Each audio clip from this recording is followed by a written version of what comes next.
So for today's video, plano ko gumawa ng time trials. Gusto ko kasing magkaroon ng baseline in case mag-upgrade na tayo ng panggilid. And para makatulong din sa ibang ADV na balak mag-upgrade ng panggilid, they can watch this video, makita nila yung baseline. And para mas ma-enjoy nyo itong video na to, try din natin dumaan sa Motor Ace. Ang gagawin natin, 2 run lang. Let's do 2 runs, 3 kung kaya. I-average na lang natin yung oras, yung 0 to 60, 0 to 80, and kung aabot ng 0 to 100, sama na natin.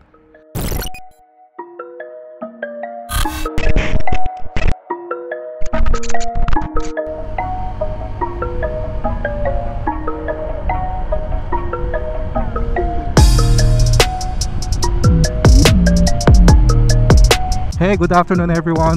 Welcome to Newbie Rides. So for today's video, plano ko gumawa ng time trials. Bale, gusto ko lang orasan kung gaano katagal yung 0 to 60 natin, 0 to 80, and hopefully 0 to 100. Gusto ko kasing magkaroon ng baseline in case mag-upgrade na tayo ng panggilid. Kasi once magpalit ka na ng bola or anything na sa panggilid, trial and error. Depende rin sa weight mo, sa driving habit, etc. So gusto ko magkaroon ng baseline dito kay ADV para pag ginawa na natin yun, alam natin kung meron bang positive or negative effect yung mga ikakabit natin. And para makatulong din sa ibang ADV na balak mag-upgrade ng panggilid, they can watch this video, makita nila yung baseline. So alam ba nila kung bumagal o bumilis yung nila, 0 to 60, to 80, and to 100. And para mas ma-enjoy nyo itong video na to, try din natin dumaan sa Motor Ace. Tagal ko na rin kayo hindi napapasyal dun eh. Tingnan natin kung anong bago sa sa Aprilia, sa BMW, sa Yamaha RevZone. Pag alis nga lang natin, medyo umulan ng mahina. Tapos sobrang lilim ngayon. Huwag naman sana umulan. Pagbasa kasi yung kalsada, medyo delikado mag time trials. So tayo, safety first.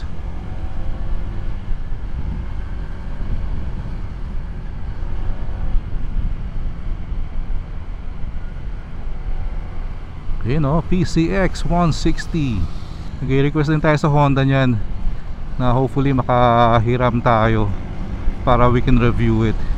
Ganyan yung ginamit ko sa dun sa Honda test ride event, yung matte red na PCX 160. Ito nyo guys, dumudalas yung sapatos ko dito sa puting linya. So usually ganyan yung nangyayari sa pag stock tires, kaya delikado. Parang kumikidlat By the way guys, marami na rin palang nagpakabit ng Chigi na nirefer natin. So they were able to get a discount. So guys, sa mga interesado, PM nyo lang ako sa Facebook page ko para I can refer you for the discount.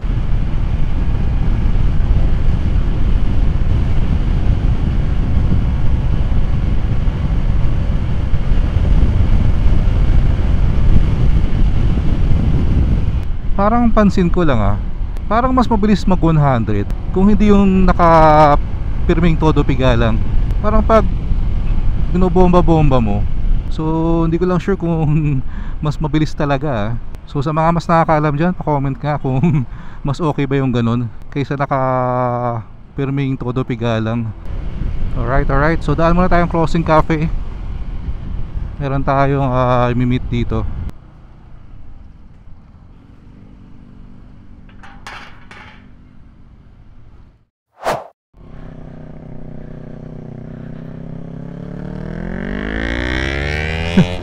Iwan tayo.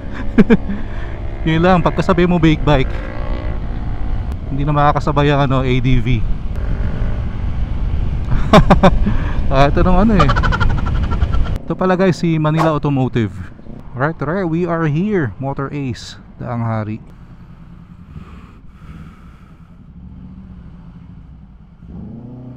Mamaya ako na siguro i-try yung time trials kasi medyo umulan ng mahina, so baka basa yung kalsada. Hopefully maya maya tuyo na siguro yan. So sa Aprilia muna tayo guys. Alright.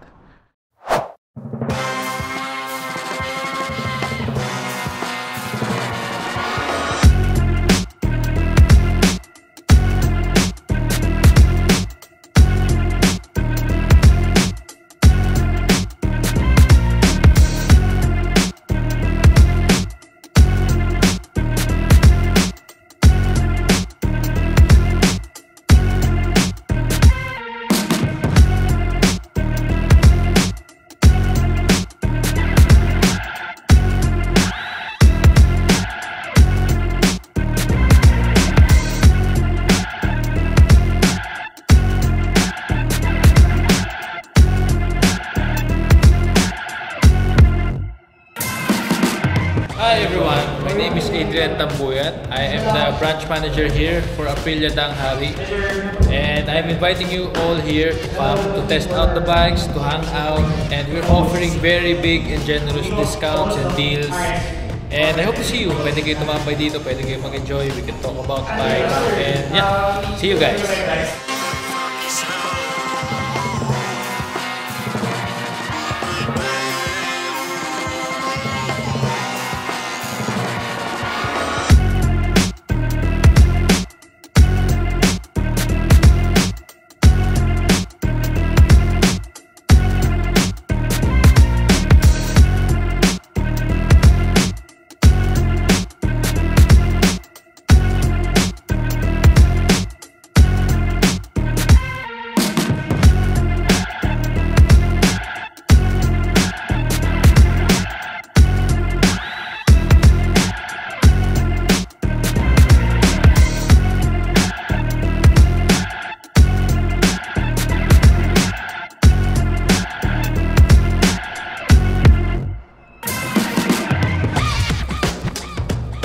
Alright.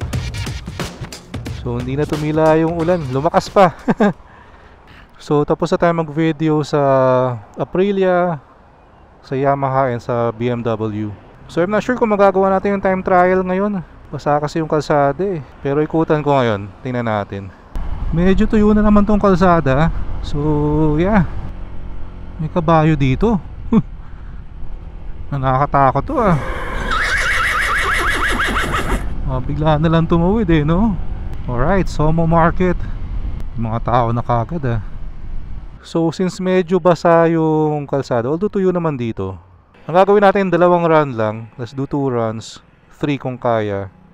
And then i-average na lang natin yung oras, yung 0 to 60, 0 to 80, and kung aabot ng 0 to 100, sama na natin. By the way, if you guys have time, itong Somo Market bukas to every Friday to Sunday. And ito pala guys yung toggle switch control. Yan, so very timely. Madali daw kasing masira tong joystick na yan pag laging nababasa. So let's do run number 1. Ready? 1, 2, 3.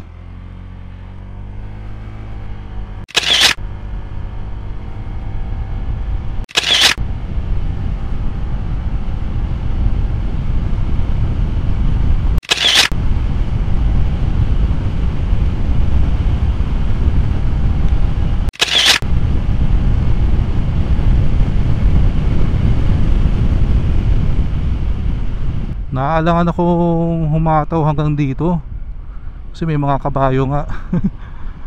Biglang tumawid yan eh. Parang hindi kakayanin na hanggang 100 yung stretch na yun. Sige, gawin natin 3 run. So para mas marami tayong data na i-average, mas magiging accurate yung baseline natin.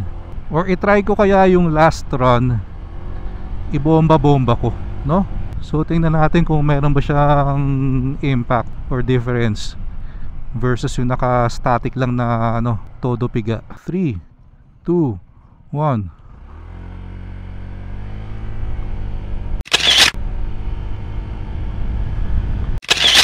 Tak tayo ng konti.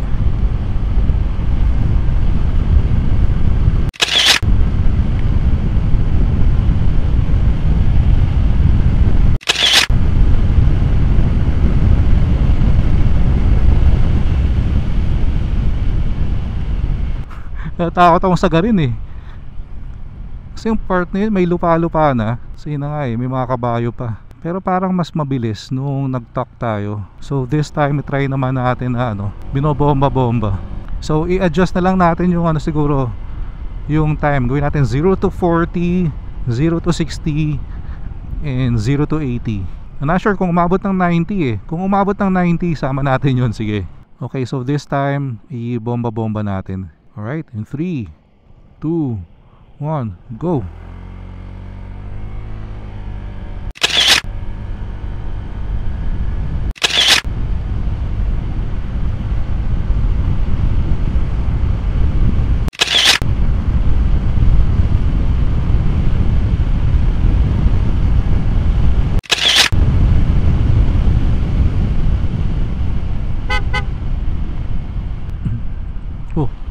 Tumawid na pala yung mga kabayo.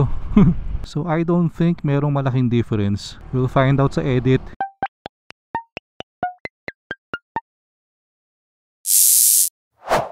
Alright. So big thanks pala ulit sa mga bagong manager ng Aprilia, si Sir Mike, Sir AJ. Sobrang accommodating. So kung gusto nyo i-check out yung Aprilia bikes, daan lang kayo doon sa showroom nila sa Daang Hari. Pwedeng tumambay. Magte-test ride din sana kami. Kaso nga lang medyo basa yung kalsada, so next time na lang. Pero nagulat ako doon sa presyo nung Aprilia SRGT 200, yung scooter nila. Na-test ride ko na rin dati yun. Sobrang impressed ako dun sa scooter na yun. 179,000 na lang from 238,000 yun.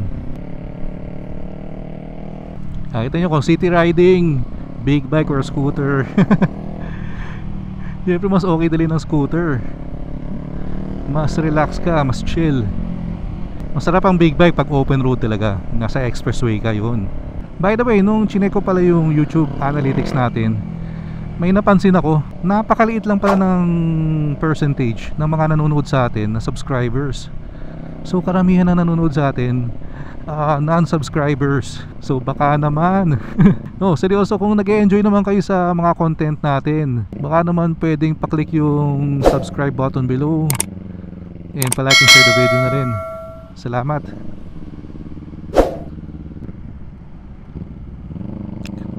Nice Ferrari.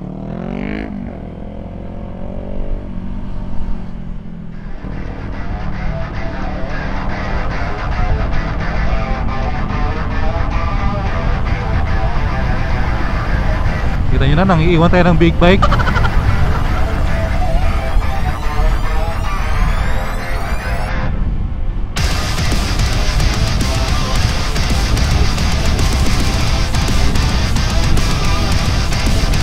O diba? Asa na yung mga nagsasabing mabagal ang ADV? Labas! Oh, joke lang ulit ha. Minsan maraming mga masyadong seryosong nanonood sa atin eh. Nakagalit ka agad sa comment section eh. Palabiro lang po tayo.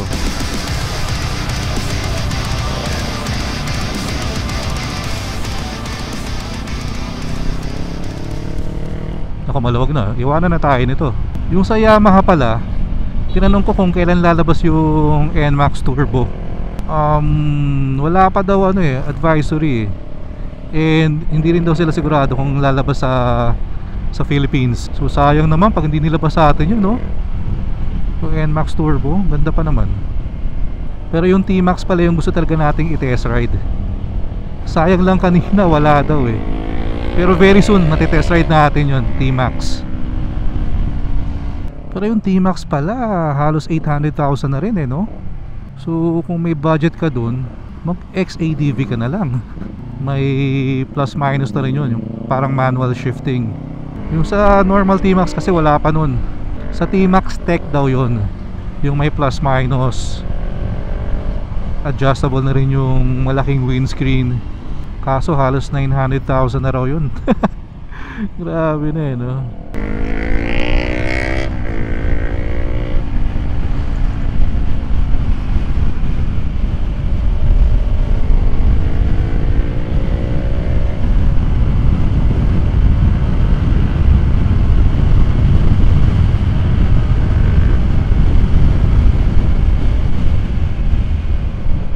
Kita nyo na, hindi naman tayo sobrang naiiwan di ba?